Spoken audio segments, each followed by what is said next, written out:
You're watching BCTV. We're all about Branford.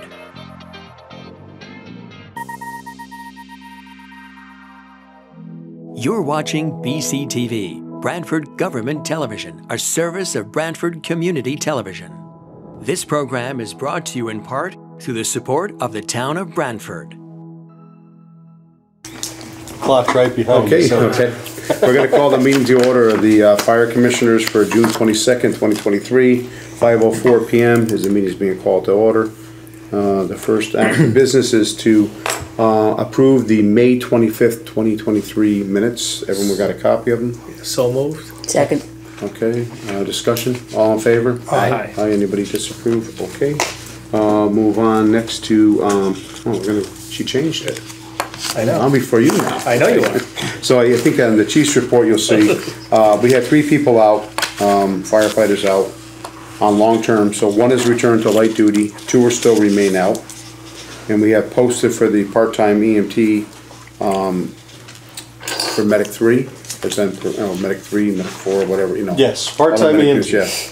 So hopefully by mid-July. Any returns, Chief? We've had, it just went out Monday, and we're up to 10 applications so far. Oh, good. What does that compare to last year, if you had to guess? Application-wise? Yeah. We really didn't do an EMT only. Okay. We did an experience only. Yep. Right. But it's similar, but not as many this soon. So I expect by the time we decide to close. Well, that's good. We left it open-ended at this point. All right. That's it on personnel, except you see our call volumes up, which the chief will talk about, but we'll move on to finance. Finance. I do not have any transfers, but according to the chief's report here, we still have 2 people out long-term injury, right? One person's back. And that's going to affect our overtime and other accounts pertaining to our staffing. So we're going to be looking in the future to correct that. This year's budget, or would be the follow? It'll be our end of year transfers Okay. to cover this fiscal year. And I expect the great majority of it at this point looks like we're going to be able to cover as interdepartment transfers. Right. But we may need, what's going to really put us over is the hydrants and mains. Yeah. Okay. That's the unknown. Yep. Yeah. Like, what do we think? We're 9%? We don't even know. It's probably going to be about 20, 30,000. Okay. Oh, I was going percent-wise. Okay. Yeah. What does that factor into, like the 8%? It's been about 6%, Yeah. but it's unknown because I don't know what they're. And that's one of our issues with our budget. I know. If you can only move that into, If we can get that out of there. yeah, put it into town We utilities. did increase it this year based Yeah. on not only this Right. to absorb this year, but also projected out for next year. So we'll Right. see where. So it's pretty ironic as you talk about that, because we're one of the few towns that puts that. Yes. It should go like with the Eversource and all that, into that, but they still want to keep it here. We get penalized for it. The water company wants more for water, which we need to put out fires with, but, you know. Right. Okay. That's it. Yep. Alrighty, Training Commissioner Clem is out, and we wish her well. So it's really simple here. So they had five members get the Trench Rescue Technician's certification. And we'd like to say thank you to the Public Works, Park and Recreation, and Assistant Engineer, Town Engineer Jennifer Aquino for the help making it possible. So Yeah, they were all very, very helpful. We would not have been able to make it possible without them, and we appreciate them very much. good. Thank you. Apparatus. Commissioner LaCroix. Yep. Both engine 1 has had a new brake job and new drive tires put on. That's completed and is back in service. I believe the same with engine 2. And I have both Marine 5 and Marine 2 installing new deck lights, upgrading them to LEDs, and they're all fully functional. Engine 2 is about to upgrade soon, if it hasn't already. Chief? Mm-hmm. Has engine 2 been upgraded yet? With the new LED light? LEDs? Yes? Okay. Not yet. Oh, not yet, sorry. Still, the brakes and the car 6 also had an injector go bad, so that was a good day and a half job as well. So. Well, all this stuff's been done in-house, as you know, by By Danny. Danny Yep. Giroli. And that's all I have. Okay. EMS, Commissioner Fox. From July the 1st, 2021 to June the 21st, is this right, 2022, to June the 1st, 2023, there have been 5,062 EMS incidents. That's it? That's all. Seth. That's all. 3,917 transports to area hospitals. Oh, We take, of the calls we get, we take 78% of those people to the hospital. we're never gonna catch up. And our year-to-date ambulance revenue is exceeding our target in the budget by $500,000. Yeah, so post-COVID, we returned to our normal call volume. Came back with a vengeance. The revenue obviously coincides with that. Yep. Plus, the state has awarded the minimum billing rates have increased this year. But of note, Commissioner, I put it as the last bullet point there, due to the because we're on an accrual basis of accounting. Right. Our revenue last year Our went up. revenue last year went up significantly to more what we would expect it to be, which was, we finished last year at 2.2. That's 2.2 million. 2.2 million, I know. and we're gonna exceed that this year. So. I'm not gonna tell my story. Bobby, when we first got on the commission, what was the revenue? It's Oh my God. under a million. It was, it was just under $1 million. So that was 20 Remember years you ago. and I talking about So I'm the this. newbie on that commission. So that was 20 years ago. Yeah, Wow. Yeah, we I know. kind of changed a God little bless bit. you guys for doing, You know, figuring great job it by out. all. And I thought that was a lot of money Yeah. then. I know. But I think, Honestly, the call. Jack was the chief, and I Yeah, we're think, collecting about 92% of what we can look collect. at Really? That's Just what under we $1 can't million. collect. That's pretty good, yeah. when I came on the commission. Yeah, I was running 8 or 900,000. Yeah, just under. I tell you, if we can only double that, 500,000, we just pay for these 8 new firefighters we need. We're done. Yes, if But I'm only, saying, you know only what? everybody would see it the way we see But if we it. take the $500,000 and offset it into the grand scheme of things, it's like pennies for everybody. We already got our funding here, 2.1. Yeah. Right? Yeah, I know. Yeah, As it- Joe would Exactly, say, yeah. that's fire math. Yeah, exactly. Yeah, they don't like that I math. said, yes, sir, it works for me. Yeah, what's wrong with fire math? yeah. Anything else on EMS? No, that's all, thank you. Buildings, Commissioner Ahern? Commissioner Ahern? So the front of the building's been, all the metal parts have been painted by GGB. The chief is keeping up with the maintenance of the building, which is always important. Yeah. What are we at? Just over 10 years old now? We're 2012, 11 years old. so In 11, May. yeah, we're 11 now, yeah, 2012, yeah. Time flies. Shelley Brothers is working on a plaque for Station 9. And was it Wednesday night the Board of Selectmen approved? Yeah, Or is recommending to the RTM that the property at 32 Acorn Road be put aside for the fire department. That's awesome. That's good. So some of what we'll discuss in a little bit was brought up at the meeting during their discussion in the station out east. Selectman Dunbar reminded us that we've been talking about this for more than 40 years, which is true. Yes. It's a very underserved portion, and with the proposed development on that side of town and the existing development that's currently being built, it is long overdue. And then Selectman Higgins, Angie read a quote directly from the letter that you sent regarding that our response times to that area of town are already unacceptably long, and that with the unreliability of the volunteers due to their jobs and commitments and just the declined total numbers of available people, that it's long overdue. So they voted unanimously to recommend to the RTM with obviously the caveat that this is not a commitment. It's a plan for the future. Right. No, we're having a builder start next week, so just don't worry about it. We're going in, we're clearing the land. If they build it, we will fill it. I like Right? that. I like that. No, thank you, good. While we're on buildings, if I might, you may have covered this in the last meeting when I wasn't here, but I'm here now, and I want to commend Riccio Construction for the beautiful job that they did on Station 9 on the Yeah. stonework there. It really came up great. Thank It you. really came up great. It really did. I have a picture of it. Yeah, Okay, good. yeah, really, no, it came out really good. It did. One of them's a little loose. Sound security.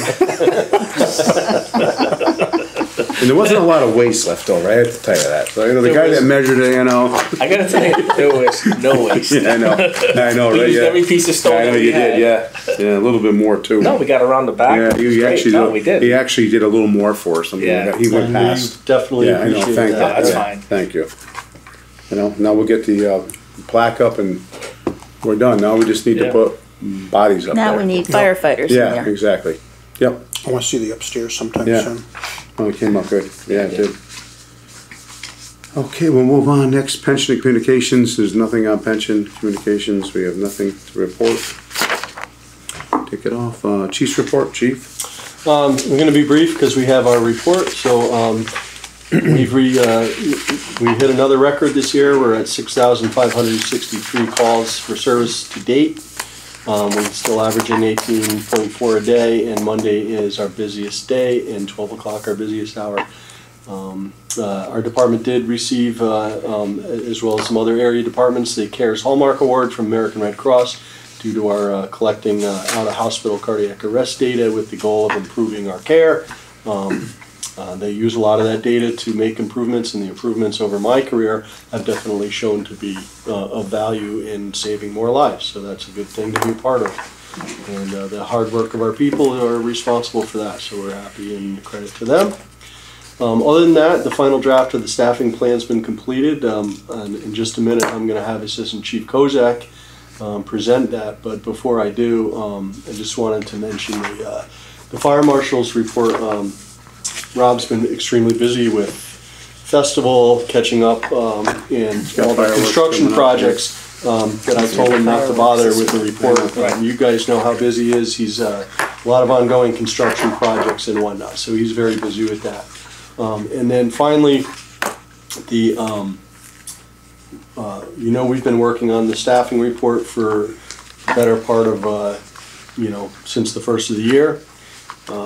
And it's finally ready for your, you've had it since Monday, you've had it for several weeks, but the final draft based on everybody's input is here for your approval tonight, if you should so decide.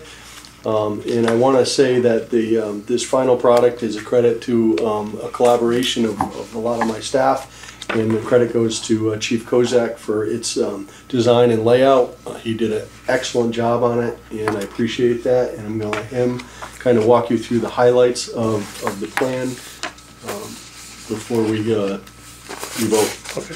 Yeah. So we're gonna move right on to the Assistant Chief's report. It's gonna be old business because it's your business now. Sure. Yes. Thank you. Great job. So you have the final draft in front of you. I think we'll just hit the meat and potatoes. We have it up on the screen. Yep. If you want to take a look, we'll kind of go through the different pieces. That first page, go back to that first page. Sure. That sums it up. That's what we're talking about. There's a fire truck sitting in that fire station. We had a fire, right? You Yeah. can tell that story. And nothing against the volunteers, but the way that we're district now and how everybody works and how they operate, that truck did not respond, and that is literally 50 feet from the building that was on fire. Yeah, the only member that responded is in the picture. Yeah, we have one, yeah, there was one. But the issue there is It was a commissioner's truck. people do respond, but there's not a driver. We don't have a- Sometimes. Yes, there's a couple guys that will get there and they wait for a While we were driver. working there, there was a couple times one person would show up and he just waited around for someone else to drive the truck and he couldn't get it out. Yep, So right off the start, we have a letter from the chairman of the fire commissioner, the fire commissioners, and Chief Mahoney regarding the issue. A little summary of what's going on and why we need to do it. We have a table of contents that lists everything. There's an abstract on the report so that folks can get an idea of what's within with a short read. This is a preliminary look at 2 staffing options for recommendations. One deals with our current model of the firefighter paramedic model, expanding that, and the other is a new concept of an EMS division to address the high number of EMS calls that we're dealing with on a daily basis. So hold on, so how would we implement that into our current, if we did option 2? So, how would that work with, obviously, union and the whole? So that's the point, right? So the union, I want to say the union has been extremely cooperative and worked really as a partner with very little problems especially in the environment we're working in right now, where we have so many EMS calls. We rarely have had to go out mutual aid, but what we're doing at the expense of that is our fire suppression side. So they're jumping from, they're abandoning Rescue 2 and taking those 2 firefighters, putting them on an ambulance. They're taking the 3rd one off the engine, putting it on an ambulance. So we're covering our ambulance calls. And, that really is a change in working conditions that they've been cooperative with that Right. I think to move to the EMS model, I think that they would be in very preliminary conversations with them, that they would entertain that. But the difference is we need to do, it's kind of an all or nothing. Like if you're going to go with this model, then, we'll get the 16 EMTs, so it's a little bit more expensive up front. It's about $700,000 more than hiring the 8 firefighters. Right. But we get 16, which gives us 4 immediately and allows us to move forward quicker. What it really goes through is over the life of, should this all be worked out, it would save the $700,000 a year over the equivalent number of firefighters, which is really where we want to get anyway, close to where we want. But also, too, we would be covering more our calls. So instead of like the 70%, we'd be up a little bit more.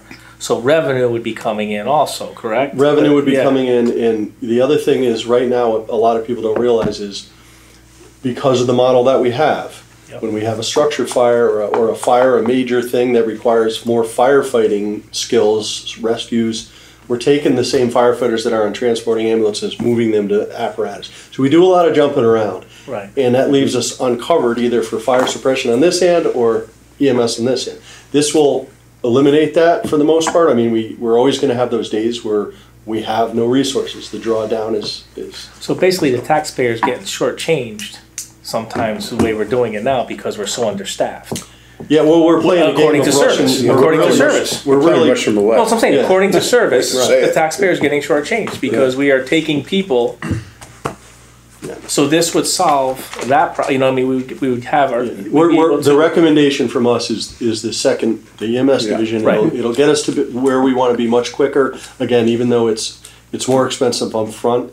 The downside to that is you can't really apply for a SAFER grant because it's EMS only. Okay. But to complete the full staffing plan that this addresses would be after this other station is built and we were staffing that, then we would apply for a SAFER grant to fill out the remaining engines. So at the end of the day, we would have 3 engine companies, and finally we would move. At that point, they'd all be paramedic engine companies, rescue engine companies. We'd be able to take the 2 that are currently on Rescue 2, that vehicle would be aged out at that point anyways, move them to the truck, and we would finally have our truck coverage. So ultimately the staffing plan would be 3 paramedic engines, a deputy, a 2-person truck, and the BLS ambulances running. The reason why I bring this up, I just want the public to know that this was well thought out. This is not something we're coming up with. No, That's why I'm asking the question. It's been gamed out in Yes, a lot of that's why I'm different- asking the question. different This ways. way they understand that. We're at. Oh, it's been fantastic. So we have a page that identifies our problem statement and the purpose of the research paper. Basically, talks about our mission and goals. We break down our problem into 4 pieces. A decline in the number of volunteer firefighters, certainly not just a Branford problem, it's a national problem all over. We have an increase in calls for service, which you're all well aware of. We have development that's happened recently, future development on the horizon, just the growth of Branford that's going to bring a growth of calls. And the inequity of service related to response times with everyone operating at a headquarters now. The career response coupled with the increase in calls and the decline in volunteerism, we want to improve our response times across the entire town. So we take each of those four components and dissect them in the paper and look at the problem more in depth, so everyone gets a good understanding. The reader gets a good understanding of what the problem is and the root cause, and so forth. So we look at the decline in volunteerism. We look at the increase in calls for service. It shows you about the increase. We compare ourselves to adjoining communities. We talk about drawdown and how our resources are so quickly depleted many times throughout the day for extended periods of time. The time being the transport time. We talk about transport time, how long it takes to turn around a patient from the time we arrive, patient care, transport to the hospital, transfer the patient over to the hospital, and get back into town, which is an average of 1 hour and 10 minutes per ride. We also speak a little bit to the fact that the emergency rooms, with not just Branford with the increase of calls, but the whole area, they're filling up, and we're being diverted to other parts of the state. In some cases, Hartford, Waterbury, which is increasing our amount of time. So there are times when we're 1.5 hours to 2.5 hours for a transport. So 358 times that occurred in 2022, those longer transfer times. Oh, it's happening all the time. Times. Is that right? Yeah. Yeah. Then we touch on the development that's kind of outpacing our serviceability. What's already been in the works and what's on the horizon. What's to come? Yeah. Yeah, exactly. There's more. The park side's gonna be a issue. Yep. So, let me just say, only because That's this is only for the one. public I know. to understand, there's an exponential growth to the town, and along with that, it's going to be an exponential growth in services needed. A lot of us were, in fact, I wasn't even aware of all these developments that were happening around town. Certainly, some of them, and no doubt. But with that kind of growth, the call for service is going to grow immensely. Anyhow, go ahead. I'm sorry, Brian. No, that's okay. That was a commercial. To your point, Commissioner, this only addresses the larger, we only touch on the larger developments in our Right. report, but every single vacant lot in town where they can fit a duplex, they're building or putting a duplex, it's, So Yes, did you see right that along. 3,200 population increase from these projects Yes. to the town of Branford? It just blows my mind. Well, we're talking about another 440 happening right over here in the West End too. Where's that? Units right down the street here at exit 53. Yeah, the properties that were previously Those less aren't even dense here. are being, Where are they going to be? developed with Where Amazon was. My concern is we're always playing catch up. Where you Walmart. yeah, this plan is designed not only to catch up, but also to give us some stretch, so we can actually, For once, you know what I mean? Yeah. Exactly, chief. It's out of control. and having that stretch is important, because there's, in the days gone by when we were fully, when we had a career staff and 7 volunteer companies, the Branford Fire Department was able to handle your average structure fire and maybe even another fire Right. before having to go out mutual aid. Now, just about every fire is mutual aid, and certainly can't cover our stations. Then we touch on the fourth component of the problem. Issue 4 is the inequity of service, and that relates mostly to response time. So, a look at resolving by spreading our resources out. This says it across all. town, through 3 stations. When you talk about both fire and survival from, cardiac arrest. Cardiac arrest That survival was rates, good. yeah. Yep. And you gave all the mileage too, like what it's taken to get to places. New England Geo helped us out and made some maps for us, and it shows a 4-minute response time from headquarters, and then with staff at Indian Neck, and then the proposed 32 Eghorn Road address. So you can kind of get a picture of the improvement of coverage throughout town. So for the public, the standard of care is to have a 4-minute response from the time of dispatch to your location for an engine company for both medical, critical medicals and fires. And this model will give us, if it's fully implemented, would cover 90% of the built-up area of town within that 4 minutes. Wow. We've actually driven these with stopwatches. This is computer generated. Yeah. The stopwatches driving pretty much without lights and siren the way the public drives Right, normally. We're able to cover even more of what's shaded here, pretty reasonably. So Particularly in this area here, you'd see the three areas kind of come in closer to one another in real world time. Yeah. Then we summarize the problem and move on to staffing options and costs associated with those options. Again, this is staffing option one, where we expand our firefighter paramedic model, where everybody we have is a firefighter paramedic. And staffing option two deals more with the EMS division model, where we can get more value for our dollar. Is this based on one or two right now, this one? I meant to ask that question. that's based on 8 firefighters. 8 firefighters. And the EMS model is based on 16 EMTs. Yeah, but that's. which gives us 4. Yeah, it gives you Gives you more. back So instead of giving us firefighters. 2 per shift, Yeah. it gives us 4 per shift. Are we gonna add We that get there model faster. in here? Oh, it's in there. Yeah, it's, Oh. It's in there, option in the two. option 2. Oh, all right, I'm sorry. It's Yeah. option 2, yeah. Yep, okay. This one here. Yep. Yeah, okay, yeah. No, I mean the cost wise. Oh, yeah, it's on the next page. It is? Yeah. I missed that. Right there. So obviously 16 is more expensive than the 8. Oh, okay, there you are, I'm sorry, yeah. But it's not, in the grand scheme of things, it's not that much more No, expensive. it's not that much No. more, but we're doubling, But we're getting we're a doubling, lot more yeah. value More for that. service. And then more importantly, year after year, we're getting, we're saving about, in today's dollars, about $700 and change $1,000 per year, right, to the taxpayer. And then the other important thing to note is because they're EMTs, they're not firefighter EMTs.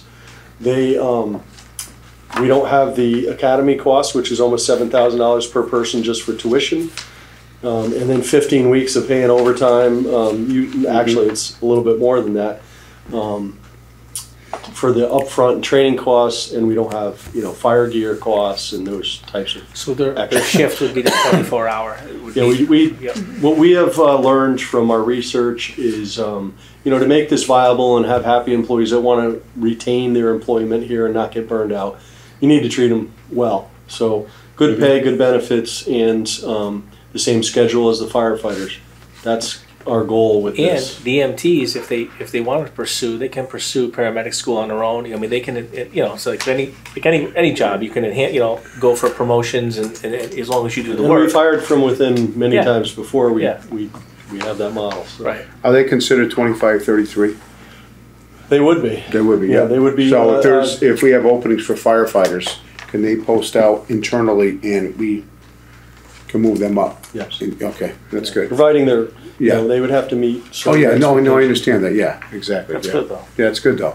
There are There's a lot of people incentives out there. there that, Like the farm team. they're currently EMTs that are only working as EMTs, that's Yeah. their career. I know. And even some of our part-timers who have expressed to us that, if we were ever to go full-time, this is where they'd want to work, so. Yeah. Yeah. So those 2 staffing options are covered in detail. We talk about the construction and staffing of an east station at 32 Acorn Road, which we spoke about last month, and the cost of adding 8 new firefighters to staff that station. We also talk about cost offsets, the increase in grand list from the development, our transport billing revenue, our work with the Insurance Services Office in an effort to reduce insurance rates by improving our score there, and then using the Safer Grant for opportunities where we staff firefighters. So those are ways to offset the costs.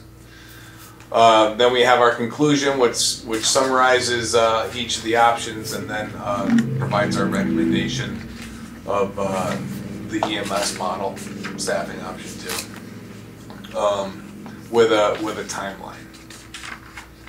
After that, we kind of give background to the department for those who want to learn more through frequently asked questions.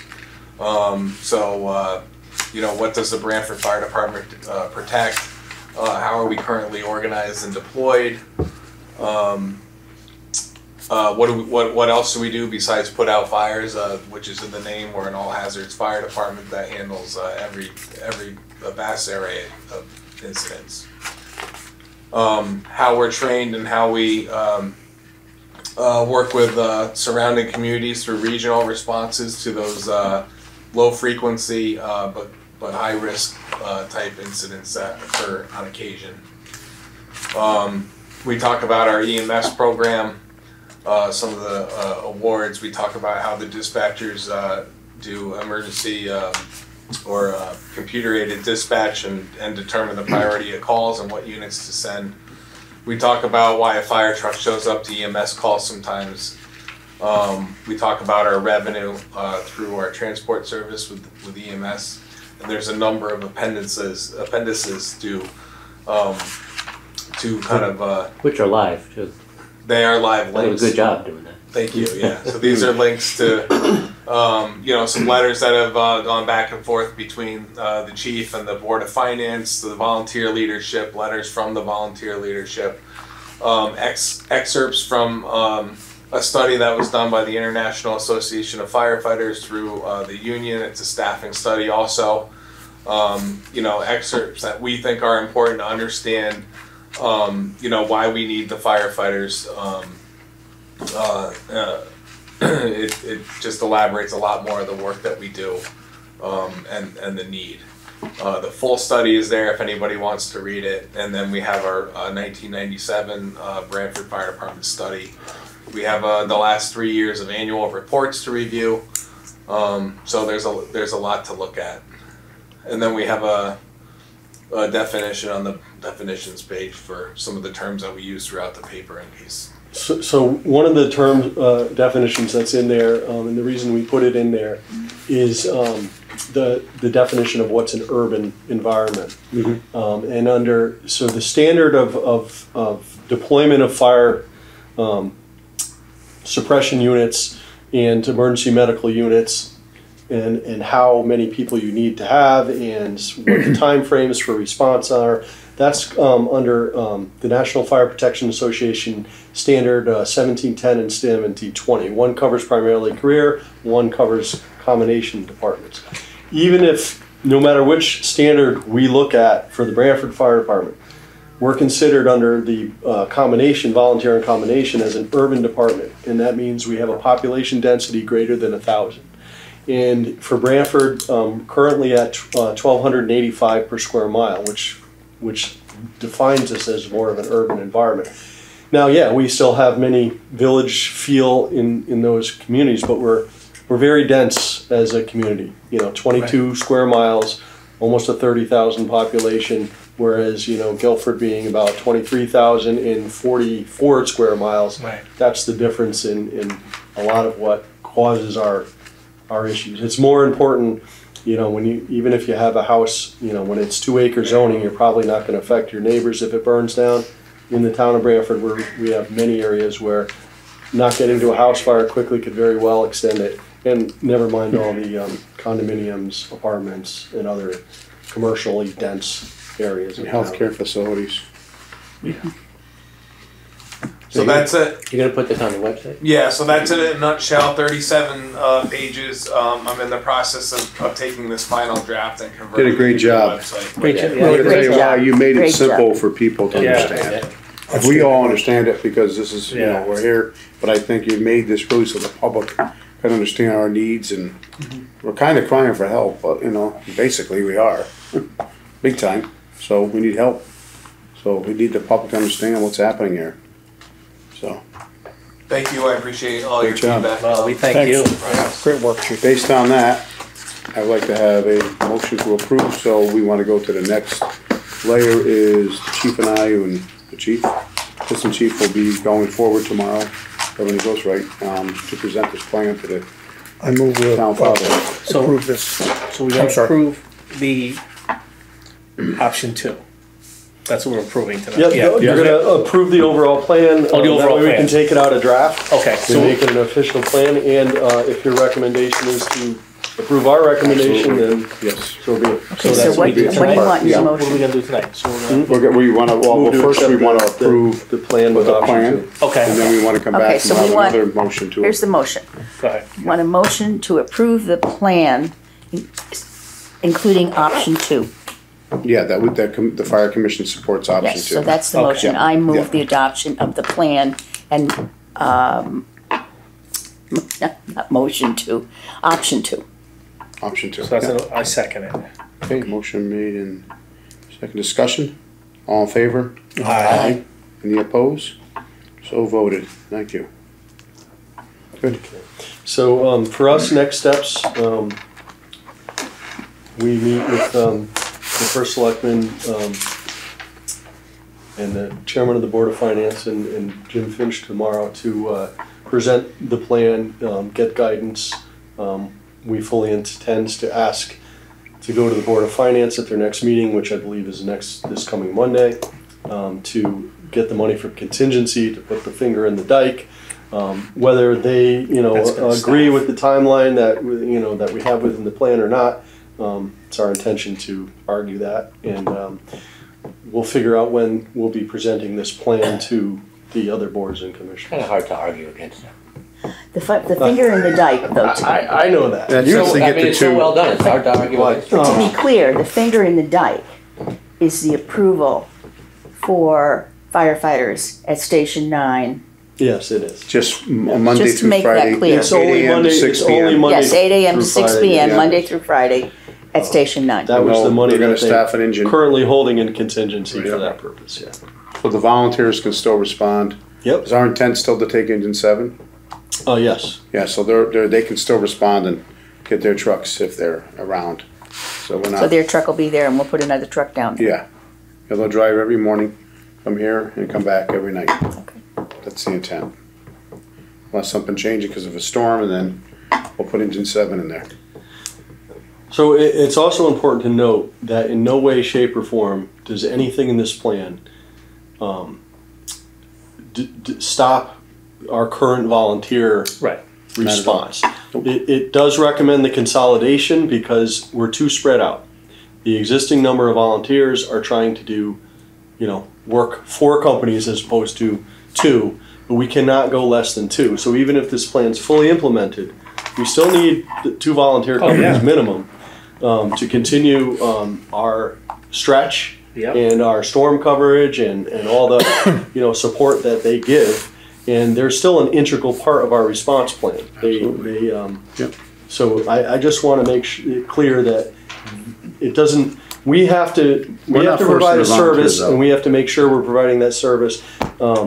And while currently the volunteer model cannot reliably do that, and I think honestly our volunteers would be the first ones to admit that.